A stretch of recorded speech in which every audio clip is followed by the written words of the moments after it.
ఉచిత బస్సు అన్నావు, ఏమైంది? బస్సు తుస్సయింది. తల్లికి వందనం, ఇదిగో అప్పుడు ఇస్తా, ఇప్పుడు ఇస్తా, ఇప్పుడు ఇస్తా, అప్పుడు ఇస్తా. మొన్న ఏమంటాడు? ఇన్స్టాల్మెంట్స్గా ఇస్తా అంట. ఇచ్చాడు ఒకసారి ఇన్స్టాల్మెంట్స్గా, గుర్తుందిగా మీకు?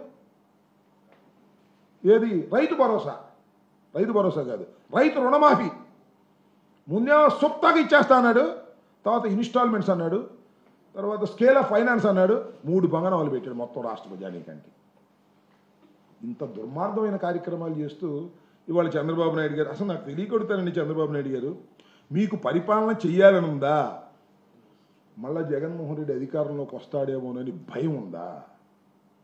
ఆ భయం ఉంది కాబట్టి జగన్మోహన్ రెడ్డి గారు చుట్టూరా ఉన్న వాళ్ళ మీద కేసులు పెట్టి లోపల వేసేస్తే జైల్లో ఉండిపోతే భయపడిపోతారనేటువంటి ఒక ఆలోచన తప్ప, ఈ రెడ్ బుక్ తప్ప, అసలు పరిపాలన చేయాలి, ప్రజల్ని మెప్పించాలి, మెప్పించడం ద్వారానే రాష్ట్రంలో అధికారంలోకి మళ్ళా రావాలనేటువంటి కోరికే లేనటువంటి ఒక వ్యర్థమైనటువంటి పరిపాలన వాళ్ళ చంద్రబాబు నాయుడు గారు నిర్వహిస్తున్నారు. చాలా దురదృష్టకరమైనటువంటి పరిణామం ఇది.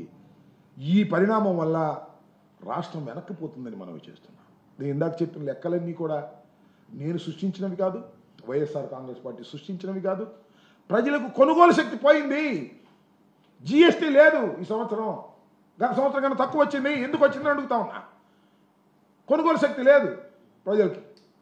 ఇలాంటి పరిపాలన మీరు చేస్తూ మీలో మీరు కబుర్లు చెప్పుకుంటూ బ్రహ్మాండంగా కోతలు కోసుకుంటూ అద్భుతమైన పరిపాలన ఉందని మీరు అనుకుంటే అది మిమ్మల్ని మీరు దగా చేసుకునేటువంటి కార్యక్రమం అవుతుందనే విషయాన్ని కూడా ఈ సందర్భంగా చెప్పదలుచుకున్నాను.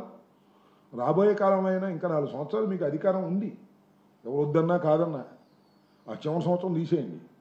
ఏదో ఉపద్రవం వస్తేనో లేదా జమిలి ఎన్నిక వస్తేనో తప్ప ఈ 4 సంవత్సరాలు 3 సంవత్సరాలు ఇంకా మీకు పరిపాలన చేసే అవకాశం భగవంతుడు ఇచ్చాడు, ప్రజలు ఇచ్చారు, తెలిసో తెలియకో ఇచ్చారు.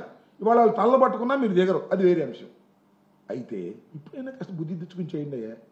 మమ్మల్ని అరెస్ట్ చేయాలి, జగన్మోహన్ రెడ్డి గారి సెక్యూరిటీ తీసేయాలి, జగన్మోహన్ రెడ్డి గారిని ఇబ్బంది పెట్టాలి, మానసికంగా ఆయన ఇబ్బంది పెట్టాలి. మీ వల్ల ఏమైంది జగన్మోహన్ రెడ్డి గారు మానసికంగా ఇబ్బంది పెట్టడం?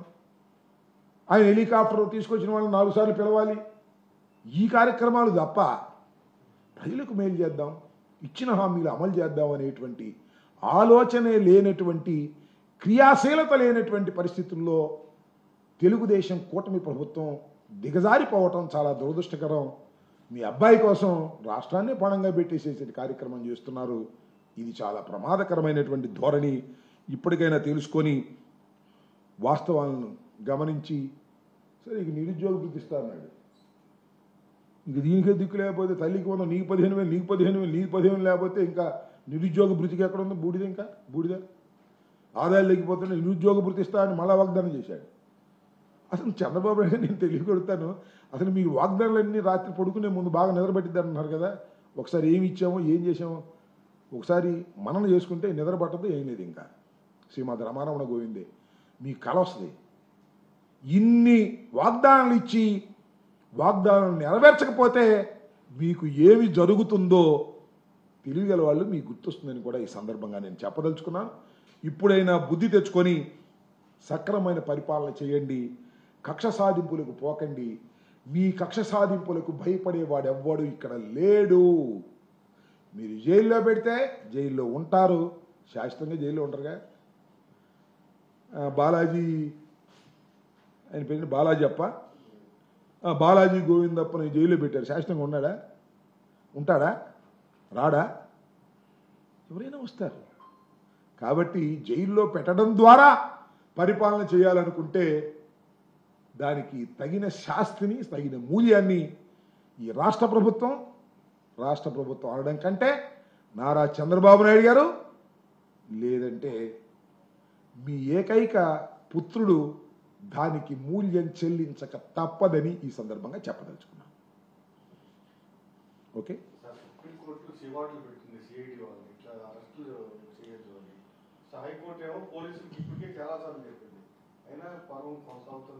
ఇప్పుడు ముఖ్యంగా చంద్రబాబు నాయుడు గారి ధోరణ మారిద్దని అనుకోను, కానీ ఏ ప్రభుత్వంలో అయినా పనిచేసేటటువంటి పోలీస్ వ్యవస్థ ఒక్కసారి ఆలోచించుకోమని మనం చేస్తున్నాం. కానిస్టేబుల్ టు డీజీపీ ఆలోచించుకోండి. ప్రభుత్వాలు శాశ్వతం కాదు. అయితే డీజీపీ కూడా శాశ్వతం కాదులే, 2 సంవత్సరాలతో వెళ్ళిపోతారు, అదే ఆయన ధైర్యం. చాలామంది ఐపీఎస్ ఆఫీసర్లు ఉన్నారు. రాబోయే ప్రభుత్వంలో కూడా పని చేయాలి. మళ్ళా తిరిగి చంద్రబాబు వస్తాడా, మేము వస్తావా, టైం విల్ డిసైడ్.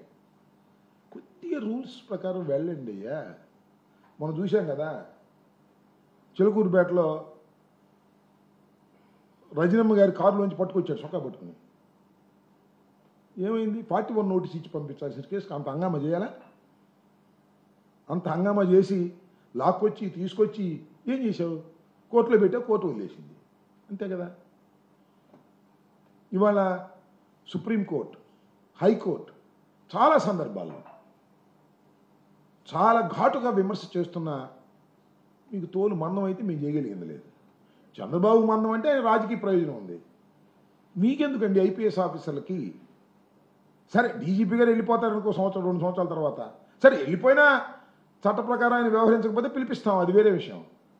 కానీ ఐపీఎస్ ఆఫీసర్స్, అన్ని ప్రభుత్వాల్లో పనిచేయవలసినటువంటి ఐపీఎస్ ఆఫీసర్స్ చట్ట ప్రకారం వ్యవహరించేటటువంటి పద్ధతుల్లో ఉండాలని నేను మనస్ఫూర్తిగా కోరుకుంటున్నాను. కొంతమంది ఐపీఎస్ ఆఫీసర్లు పాపం లూప్ లైన్లో ఉన్నారు, చాలామంది వెళ్ళిపోయారు సెంట్రల్ దానికి కూడా. మాకు పల్నాడులో ఎలక్షన్ టైంలో చేసిన ఆ మహిళ ఉంది, చాలా సిన్సియర్ ఆఫీసర్గా పనిచేశారు. ఆయన గవర్నమెంట్ రాగానే పంపిస్తారు.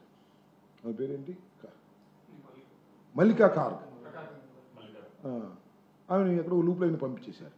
సో నేనేమంటానంటే, మీరు ఎక్కడ ముద్ర వేయమంటే అక్కడ ముద్ర వేయటం, ఎవరిని అరెస్ట్ చేయమంటే వాడిని అరెస్ట్ చేసేవాడిని తీసుకొచ్చి పెట్టుకున్నారు అనుకో, మీకు పంపే మునిగిద్ది, ఏం కంగారు లేదు. ప్రజలు అన్నీ గుర్తుపెట్టుకుంటారనేది కూడా ఈ సందర్భంగా మనవి చేస్తున్నాను. పోలీసు వ్యవస్థ ఫెయిల్ అయితే most dangerous to the society. ఇంకా నాకు తెలుసు పోలీస్ ఆఫీసర్స్లో ఇంకా ఐపీఎస్ వారు సిన్సియర్గా పనిచేసే వాళ్ళు ఉండబట్టే ఈ మేరకు ఉంది. కొంతమంది ఆ సిన్సియారిటీ లేదు, ఏమీ లేదు. లోయర్ లెవెల్లో మన చిలకూరుపేట సిఐ లాగా పట్టుకోవడం రావడం. ఆ మధ్యన వాసు అని ఆయన ఉన్నాడు ఒక ఆయన, ఆయన వెళ్ళి అర్ధరాత్రి 3:30కు పట్టుకొచ్చాడు ఒక ఆమెని, మహిళను కోరుకోకుండా. ఎక్కడ పోతావు? దెయ్యం వెళ్ళే పట్టుకుంటుంది, నేను గుర్తుపెట్టుకో. ఆ తప్పు దెయ్యం వెళ్ళే పట్టుకుంటుంది, సుప్రీంకోర్టు దాకా వెళ్ళి పట్టుకుంటుంది.